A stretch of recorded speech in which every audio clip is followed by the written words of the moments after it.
Hello and welcome back to the channel Campus ज्ञान।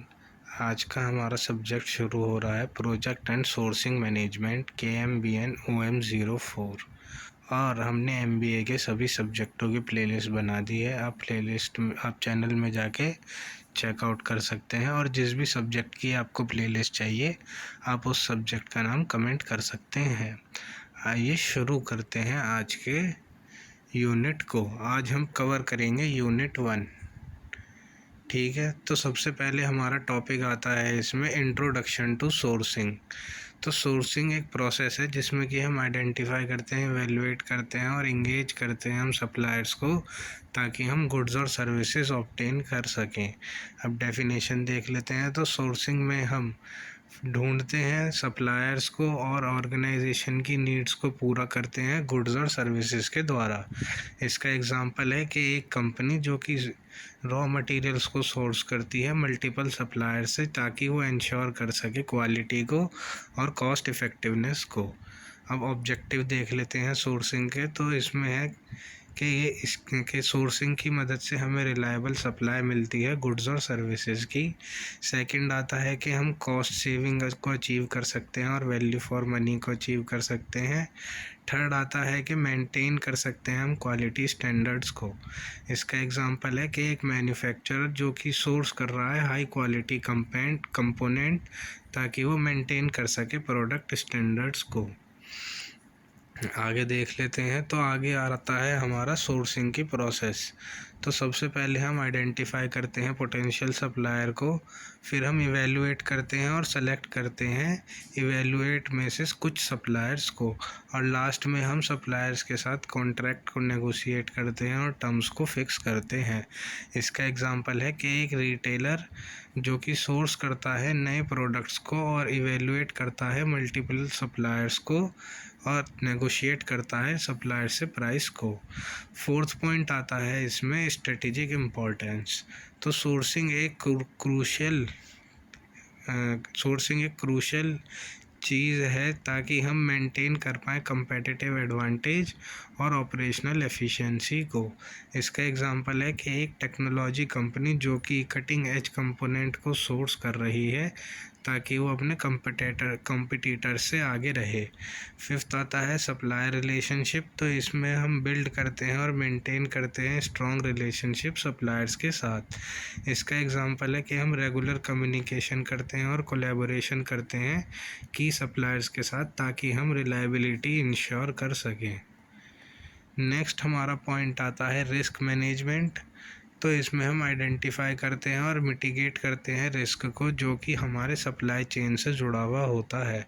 इसमें हम डाइवर्सिफाई कर देते हैं सप्लायर्स को, हम बहुत सारे सप्लायर्स को चूज़ करते हैं ताकि हम एक सप्लायर पे डिपेंडेंसी कम कर सकें। सेवेंथ आता है टेक्नोलॉजी इन सोर्सिंग। तो हम टेक्नोलॉजी का इस्तेमाल करते हैं ताकि हम स्ट्रीमलाइन कर पाएँ सोर्सिंग की प्रोसेसेस को और इम्प्रूव कर पाएँ एफिशिएंसी को। इसका एग्जांपल है कि ई प्रोक्योरमेंट प्लेटफॉर्म जो कि सप्लायर मैनेजमेंट और प्रोक्योरमेंट के लिए होता है। इसका एग्जांपल है कि एक ग्लोबल रिटेलर जो कि सोर्स करता है प्रोडक्ट को बहुत सारी कंट्रीज से ताकि वो इंश्योर कर सके कि उसके पास डाइवर्स और रेजिलिएंट सप्लाई चेन है। अब हमारा सेकंड टॉपिक आता है सोर्सिंग वर्सेस प्रोक्योरमेंट। वहाँ जहाँ पे कि सोर्सिंग और प्रोक्योरमेंट रिलेटेड होती है मगर इनके बीच में कुछ इनके रोल्स और फंक्शन डिस्टिंक्ट होते हैं सप्लाई चेन के अंदर। तो सबसे पहले हम सोर्सिंग की डेफिनेशन देख लेते हैं। तो इसमें हम आइडेंटिफाई करते हैं सप्लायर्स को ताकि हम गुड्स और सर्विसेज ऑब्टेन कर सकें, और प्रोक्योरमेंट में हमारी प्रोसेस होती है परचेजिंग की गुड्स और सर्विसेज की सप्लायर्स से। इसका एग्जांपल देख लेते हैं सोर्सिंग का। तो हम इवेलुएट करते हैं सप्लायर रॉ मटेरियल के लिए, और प्रोक्योरमेंट में हम प्लेस करते हैं ऑर्डर और मैनेज करते हैं कॉन्ट्रैक्ट अपने सप्लायर्स के साथ। सेकंड आता है फोकस। तो स्ट्रेटेजिक फोकस रखा जाता है सोर्सिंग में ताकि हम बेस्ट सप्लायर को ढूंढ सकें और उनके साथ रिलेशनशिप बना पाएँ। इसका एग्जांपल है कि हम इवेलुएट करते हैं सप्लायर की कैपेबिलिटीज़ को और नेगोशिएट करते हैं हम लॉन्ग टर्म कॉन्ट्रैक्ट के लिए। वहीं पर ही प्रोक्योरमेंट में फोकस रहता है ऑपरेशनल फोकस, जो कि परचेजिंग पे किया जाता है और मैनेज किए जाते हैं सप्लायर कॉन्ट्रैक्ट्स को। इसका एग्जांपल है कि प्रोसेसिंग करते हैं हम अपने परचेज ऑर्डर को, ताकि हम इंश्योर कर पाएँ timely delivery of goods. Next हमारा पॉइंट आता है प्रोसेस। तो इसमें हम मार्केट रिसर्च करते हैं और सप्लायर इवैल्यूएशन करते हैं और कॉन्ट्रैक्ट नेगोशिएशन करते हैं। इसका एग्जांपल है कि हम रिक्वेस्ट फॉर प्रपोजल कंडक्ट करते हैं ताकि हम सप्लायर को सेलेक्ट कर सकें। अब हमारा इसमें आता है कि हम रिक्विजिशन आता है, परचेज ऑर्डर आता है कि हम ऑर्डर को परचेज ऑर्डर को प्रोसेस करते हैं और पेमेंट को प्रोसेस करते हैं। इसका एग्जांपल है कि हम परचेज ऑर्डर इशू करते हैं और मैनेज करते हैं इनवॉइसेस को। नेक्स्ट हमारा आता है टाइम फ्रेम। तो इसमें लॉन्ग टर्म फोकस रहता है ताकि हम सप्लायर के साथ रिलेशनशिप बना पाएँ और स्ट्रेटेजिक पार्टनरशिप कर पाएँ। और प्रोक्योरमेंट में शॉर्ट टर्म फोकस रहता है ताकि हम फुलफ़िल कर पाएँ इमीडिएट परचेजिंग नीड को। अब सोर्सिंग का एग्जांपल है कि हम डेवलप करते हैं लॉन्ग टर्म पार्टनरशिप अपने की सप्लायर्स के साथ। और प्रोक्योरमेंट का एग्जांपल है कि हम ऑर्डर करते हैं ऑफिस सप्लाई अपनी अपकमिंग क्वार्टर के लिए। नेक्स्ट हमारा पॉइंट आता है रिस्क मैनेजमेंट। तो इसमें हम आइडेंटिफाई करते हैं और मिटिगेट करते हैं रिस्क को सप्लाई चेन के अंदर। इसका एग्जांपल है कि हम डाइवर्सिफाई करते हैं सप्लायर को ताकि हम डिपेंडेंसी कम कर पाएँ। अब प्रोक्योरमेंट में हम मैनेज करते हैं रिस्क जो कि परचेज ऑर्डर और सप्लायर परफॉर्मेंस से जुड़ा हुआ होता है। इसका एग्जांपल है कि हम इंश्योर करते हैं सप्लायर्स को ताकि वो डिलीवरी डेडलाइन पूरी कर सके और क्वालिटी स्टैंडर्ड्स को पूरा कर सके। नेक्स्ट हमारा आता है टेक्नोलॉजी यूज़। तो हम टेक्नोलॉजी इस्तेमाल करते हैं सप्लायर इवैल्यूएशन के लिए और रिलेशनशिप मैनेजमेंट के लिए। इसका एग्जांपल है कि हम सप्लायर मैनेजमेंट सॉफ्टवेयर का इस्तेमाल करते हैं ताकि हम ट्रैक कर पाएँ सप्लायर की परफॉर्मेंस को। नेक्स्ट हमारे प्रोक्योरमेंट में आता है कि हम टेक्नोलॉजी का इस्तेमाल करते हैं ऑर्डर प्रोसेसिंग, इनवॉइस मैनेजमेंट और पेमेंट के लिए। इसका एग्जांपल है ई प्रोक्योरमेंट सिस्टम, जिससे कि हम ऑटोमेट करते हैं परचेज ऑर्डर को और पेमेंट को। अब हमारा पॉइंट आता है स्ट्रेटेजिक इम्पोर्टेंस। तो सोर्सिंग में हमें इंश्योर करते हैं कि हमारे पास रिलायबल और कॉस्ट इफ़ेक्टिव सप्लाई चेन रहे। इसका एग्जांपल है कि हम सोर्स करते हैं हाई क्वालिटी मटेरियल ताकि हम प्रोडक्ट स्टैंडर्ड्स को मेंटेन कर सकें। और वहीं पर ही प्रोक्योरमेंट में हम एसेंशियल ऑपरेशनल एफिशिएंसी रखते हैं और कॉस्ट कंट्रोल करते हैं। इसका एग्जांपल है कि हम प्रोक्योर करते हैं गुड्स को अपने प्राइस के लिए और कंट्रोल कॉस्ट के लिए। अब हम देख लेते हैं जो हमने टॉपिक पढ़े। तो सबसे पहले हमने सोर्सिंग पढ़ा है। इसमें हम आइडेंटिफाई करते हैं सप्लायर्स को और इंश्योर करते हैं कि वो रिलायबल और कॉस्ट इफ़ेक्टिव सप्लाई दें हमें गुड्स और सर्विसेज की। फिर हमने प्रोक्योरमेंट देखा, जिसमें कि हम एक्चुअल परचेज़ करते हैं और मैनेजमेंट करते हैं सप्लायर कॉन्ट्रैक्ट्स को ताकि हम फुलफ़िल कर पाएँ ऑर्गेनाइजेशनल नीड्स को। और इसमें हमने ये देखा कि इस सोर्सिंग और प्रोक्योरमेंट ये दोनों ही एसेंशियल होते हैं ताकि कंपेटिटिव और एफिशिएंट सप्लाई चेन बनाई जा सके। नेक्स्ट हमारा टॉपिक आता है परचेजिंग साइकिल। तो परचेजिंग साइकिल में एक सीरीज़ ऑफ स्टेप इन्वॉल्व होते हैं, जिसमें कि हम प्रोक्योरमेंट करते हैं गुड्स और सर्विसेज का। तो सबसे पहले आता है हमारा स्टेप आइडेंटिफिकेशन ऑफ नीड। तो हमें नीड को रिकॉग्नाइज करना होता है कि उस गुड और सर्विसेज की नीड क्या है। इसका एग्जांपल है कि एक मैन्युफैक्चरिंग कंपनी जो कि आइडेंटिफाई करता है नीड रॉ मटेरियल के लिए। सेकंड आता है रिक्विजिशन। तो इसमें फॉर्मल रिक्वेस्ट करी जाती है गुड्स और सर्विसेज को परचेज़ करने के लिए। इसका एग्जांपल है कि डिपार्टमेंट को सबमिट करनी होती है परचेज रिक्विजिशन फॉर्म। थर्ड आता है सप्लायर सिलेक्शन। तो इसमें हम इवेलुएट करते हैं और सेलेक्ट करते हैं सप्लायर उनके क्राइटेरिया के अनुसार, जैसे कि प्राइस, क्वालिटी और रिलायबिलिटी। इसका एग्जांपल है कि हम कंडक्ट करते हैं रिक्वेस्ट फॉर प्रपोजल ताकि हम सेलेक्ट कर सकें सप्लायर को। फोर्थ आता है हमारा परचेज़ ऑर्डर। तो हम इशू करते हैं परचेज़ ऑर्डर ताकि हम सेलेक्ट कर सकें, हम इशू करते हैं परचेज़ ऑर्डर अपने सेलेक्टेड सप्लायर को। इसका एग्जांपल है कि हम परचेज़ ऑर्डर सेंड करते हैं अपने सप्लायर को कि हमें 100 यूनिट चाहिए स्पेसिफिक कंपोनेंट की। फिफ्थ आता है ऑर्डर ट्रैकिंग। तो इसमें हम स्टेटस मॉनिटर करते हैं हमारे ऑर्डर का और इंश्योर करते हैं कि टाइमली डिलीवरी रहे। इसका एग्जांपल है कि हम ट्रैकिंग सिस्टम का इस्तेमाल करते हैं ताकि हम शिपमेंट ऑफ गुड्स को फॉलो करें। सिक्स्थ आता है रिसिपिएंट एंड इंस्पेक्शन। तो हम रिसीव करते हैं और इंस्पेक्ट करते हैं गुड्स को और इंश्योर करते हैं कि वो स्पेसिफिकेशन के अनुसार हों। इसका एग्जांपल है कि हम क्वालिटी को चेक करते हैं जो कि हम मटेरियल रिसीव करते हैं परचेज़ ऑर्डर के बाद। सेवेंथ आता है इनवॉइस अप्रूवल एंड पेमेंट। तो इसमें हम वेरीफाई करते हैं इनवॉइस और प्रोसेस करते हैं पेमेंट अपने सप्लायर की। इसका एग्जांपल है कि हम मैच करते हैं इनवॉइस को परचेज़ ऑर्डर के साथ और रिसीप्ट को पेमेंट से पहले। लास्ट हमारा आता है रिकॉर्ड कीपिंग। तो इसमें हम मेंटेन करते हैं रिकॉर्ड परचेज़ के लिए और फ्यूचर रेफरेंस और ऑडिट्स के लिए। इसका एग्जांपल है कि हम स्टोर करते हैं परचेज़ ऑर्डर इनवॉइसेज रिसीप्ट एक डिजिटल सिस्टम के अंदर।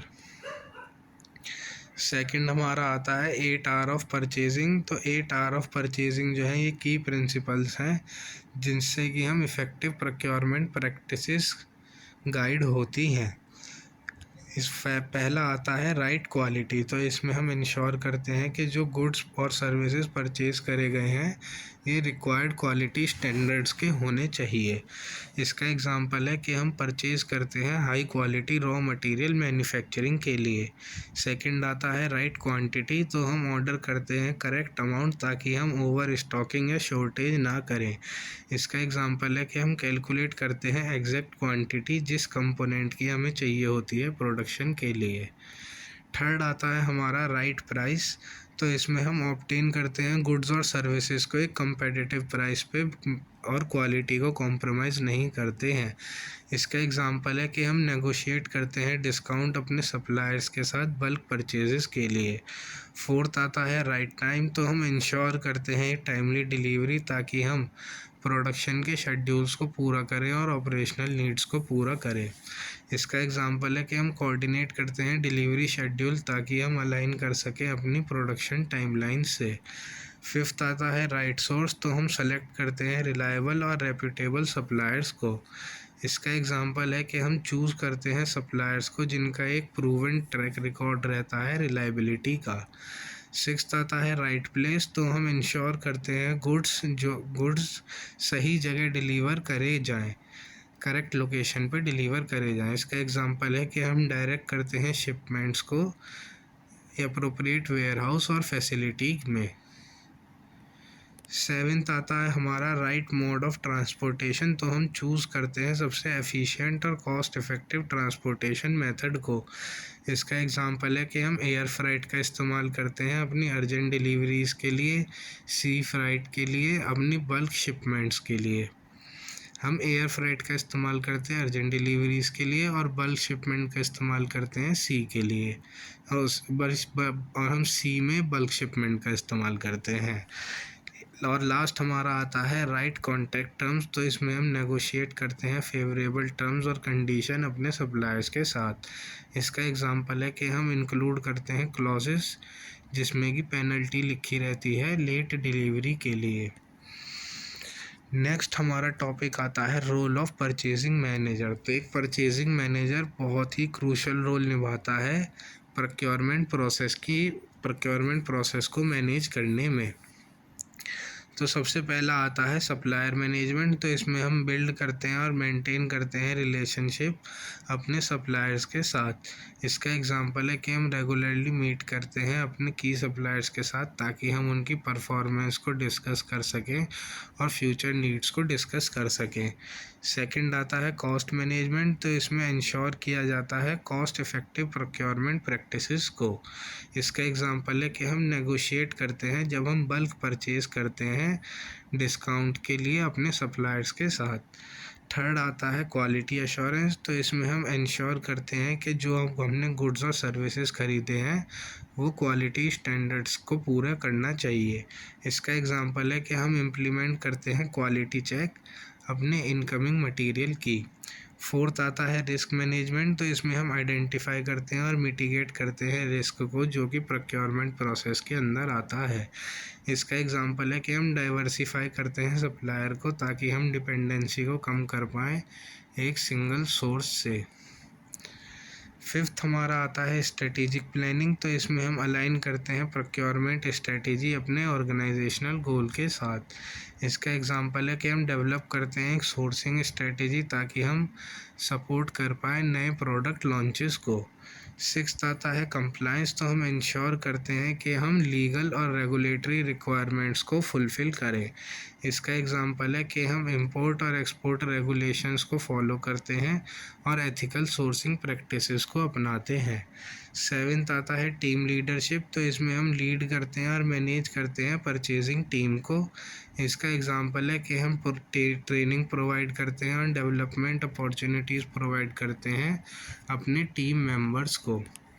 और लास्ट इसका एग्जांपल देख लेते हैं। तो एक परचेजिंग मैनेजर जो है उसे देखना पड़ता है प्रोक्योरमेंट मटेरियल्स के प्रोक्योरमेंट को ये एक लार्ज कंस्ट्रक्शन प्रोजेक्ट के अंदर, और इंश्योर करना होता है कि जो मटेरियल है वो टाइम से डिलीवर हो और वो कॉस्ट इफ़ेक्टिव हो। नेक्स्ट हमारा टॉपिक आता है risk associated with purchase process and mitigation. तो परचेजिंग प्रोसेस के अंदर बहुत सारे रिस्क आते हैं जिनको हमें इफ़ेक्टिवली मैनेज करना होता है। सबसे पहले आता है सप्लायर रिस्क। तो इसमें हमारा सब रिस्क रहता है सप्लायर के फेलियर का या फिर नॉन परफॉर्मेंस का, कि सप्लायर अपनी ड्यूटी परफॉर्म नहीं कर पा रहा है। इसको हम कम कैसे करते हैं, मिटिगेट कैसे करते हैं? तो हम डाइवर्सिफाई करते हैं सप्लायर को और कंडक्ट करते हैं रेगुलर परफॉर्मेंस रिव्यूज़ को। इसका एग्जांपल है कि हम मल्टीपल सप्लायर्स रखते हैं अपने क्रिटिकल कंपोनेंट के लिए। सेकंड आता है क्वालिटी रिस्क। तो इसमें रिस्क आता है जब हम सब स्टैंडर्ड गुड और सर्विसेज को रिसीव करते हैं। जिन गुड्स और सर्विसेज का स्टैंडर्ड इतना अच्छा नहीं होता उन गुड्स को जब हम रिसीव करते हैं, इसको हम कम कैसे करते हैं? तो हमें क्वालिटी चेक करनी चाहिए और ऑडिट करने चाहिए। इसका एग्जांपल है कि हमें इनकमिंग मटेरियल को एग्जामिन करना चाहिए और इंस्पेक्ट करना चाहिए डिफेक्ट के लिए। थर्ड आता है डिलीवरी रिस्क। तो इसमें डिले आ जाता है डिलीवरी, इसमें रिस्क रहता है डिलीवरी के डिले में। इसका मिटिगेशन हम करते हैं कि हम क्लियर डिलीवरी टाइमलाइन एस्टेब्लिश करते हैं और पेनल्टीज़ रखते हैं डिले के लिए। इसका एग्जांपल है कि हम डिलीवरी क्लॉसेज इंक्लूड करते हैं अपने सप्लायर कॉन्ट्रैक्ट के अंदर। फोर्थ हमारा आता है प्राइस रिस्क। तो इसमें प्राइस फ्लक्चुएशन का रिस्क रहता है। इसको हम कम कैसे करते हैं? तो इसमें हम नेगोशिएट करते हैं जब हम फिक्स्ड प्राइस कॉन्ट्रैक्ट्स करते हैं। इसका एग्जांपल है कि हम लॉक कर देते हैं प्राइस को हमारे रॉ मटेरियल्स को हम लॉन्ग टर्म कॉन्ट्रैक्ट के थ्रू। फिफ्थ आता है हमारा कंप्लायंस रिस्क। तो इसमें नॉन कंप्लायंस आता है जब हम लीगल और रेगुलेटरी रिक्वायरमेंट्स को पूरा नहीं कर पाते हैं। इसका मिटिगेशन है कि हमें अपडेट रहना पड़ता है रेगुलेशन से और कंडक्ट करने होते हैं रेगुलर ऑडिट्स को। इसका एग्जांपल है कि हम इंश्योर करते हैं कि सारे सप्लायर लेबर लॉ को फॉलो करें। सिक्स्थ आता है फ्रॉड रिस्क। तो इसमें रिस्क रहता है फ्रॉडुलेंट एक्टिविटीज़ का प्रोक्योरमेंट प्रोसेसेस के अंदर। इसको हम मिटिगेट करते हैं जब हम इम्प्लीमेंट करते हैं रोबस्ट इंटरनल कंट्रोल और ऑडिट को। इसका एग्जांपल है कि हम सेग्रीगेट कर देते हैं ड्यूटीज़ को प्रोक्योरमेंट प्रोसेस के अंदर। सेवेंथ आता है मार्केट रिस्क। तो इसमें रिस्क रहता है मार्केट चेंजेस का जो कि अफेक्ट करता है सप्लाई और डिमांड को। इसको हम मिटिगेट करते हैं जब हम मॉनिटर करते हैं मार्केट के ट्रेंड को और एडजस्ट करते हैं प्रोक्योरमेंट स्ट्रेटजीज़ को। इसका एग्जांपल है कि हम एडजस्ट करते हैं इन्वेंट्री लेवल को मार्केट फोरकास्ट के अनुसार। अब एग्जांपल देख लेते हैं। तो एक कंपनी जो कि मिटिगेट करती है सप्लायर के रिस्क को और वो मेंटेन रखती है एक लिस्ट अपने बैकअप सप्लायर की क्रिटिकल कंपोनेंट के लिए। नेक्स्ट हमारा टॉपिक आता है concept and application of make और बाय डिसीजन। तो मेक और बाय डिसीजन में हमें चूज़ करना होता है कि हमें गुड्स को इन हाउस प्रोड्यूस करना है या फिर परचेज करना है हमें एक्सटर्नल सप्लायर से। इसकी डेफिनेशन देख लेते हैं। तो हमें डिसाइड करना रहता है कि हमें मैन्युफैक्चर करना है प्रोडक्ट इंटरनली कंपनी के अंदर, फैक्ट्री के अंदर, या फिर हमें आउटसोर्स करना है किसी सप्लायर से। इसका एग्जांपल है कि एक कार मैन्युफैक्चर जो कि डिसाइड करता है प्रोड्यूस करना कार बैटरीज़ को अपनी फैक्ट्री के अंदर, या फिर वो सप्लायर से भी कार बैटरी ख़रीद सकता है। सेकंड आता है कॉस्ट एनालिसिस। तो इसमें हम कंपेयर करते हैं कॉस्ट को जो कि इन हाउस प्रोडक्शन के अंदर आती है और या फिर वर्सेस आउटसोर्सिंग में जो आती है। इसका एग्जांपल है कि हम कैलकुलेट करते हैं टोटल कॉस्ट जो कि प्रोड्यूस करने में आती है कंपोनेंट को इंटरनली वर्सेस के उसको परचेज करने में कितनी कॉस्ट आती है। थर्ड आता है क्वालिटी कंट्रोल। तो हम इंश्योर करते हैं कि एक डिज़ायर्ड क्वालिटी स्टैंडर्ड जो है वो पूरा रहे। इसका एग्जांपल है कि हमें स्ट्रिक्ट क्वालिटी कंट्रोल पूरा हमें मेंटेन रखना होता है, strict quality control in house production के लिए। फोर्थ आता है कैपेसिटी यूटिलाइजेशन। तो हम असेस करते हैं कैपेसिटी को और कैपेबिलिटी को इन हाउस प्रोडक्शन फैसिलिटीज़ की। इसका एग्जांपल है कि हम इवेलुएट करते हैं कि एक कंपनी के पास नेसेसरी इक्विपमेंट और एक्सपर्टीज़ है। फिफ्थ आता है स्ट्रेटेजिक फोकस। तो हम अलाइन करते हैं अपनी डिसीजन को कंपनी के स्ट्रेटेजिक गोल्स के साथ। इसका एग्जांपल है कि हमारा जो फोकस रहता है वो कोर कॉम्पिटेंसीज़ पे रहता है और हमारी जो नॉन कोर एक्टिविटीज़ होती हैं वो आउटसोर्स करवाई जाती हैं। सिक्स्थ आता है सप्लायर रिलायबिलिटी। तो इसमें हम इवेलुएट करते हैं रिलायबिलिटी और परफॉर्मेंस अपने पोटेंशियल सप्लायर की। इसमें हम असेस करते हैं ट्रैक रिकॉर्ड हमारे सप्लायर का, उसकी टाइमली डिलीवरी और क्वालिटी के लिए। सेवेंथ आता है रिस्क मैनेजमेंट। तो इसमें हम आइडेंटिफाई करते हैं और मिटिगेट करते हैं रिस्क को जो कि दोनों ऑप्शन से जुड़ा हुआ होता है। इसका एग्जांपल है कि हम कंसीडर करते हैं रिस्क सप्लाई चेन डिस्ट्रप्शन का जब हम आउटसोर्सिंग सोचते हैं। अब एग्जांपल देख लेते हैं। तो एक टेक्नोलॉजी कंपनी जो कि डिसाइड करती है आउटसोर्स करना अपनी प्रोडक्शन नॉन कोर कंपोनेंट का, और ताकि वो फोकस कर सके रिसर्च एंड डेवलपमेंट पे और इनोवेशन पे। अब हम ये देख लेते हैं कि हमने जो जो टॉपिक पढ़े उनके बारे में। तो सबसे पहले हमने परचेजिंग साइकिल पढ़ा जिसमें कि कुछ स्टेप्स इन्वॉल्व होते हैं, जैसे कि नीड्स को आइडेंटिफाई करना और रिकॉर्ड को मेंटेन रखना।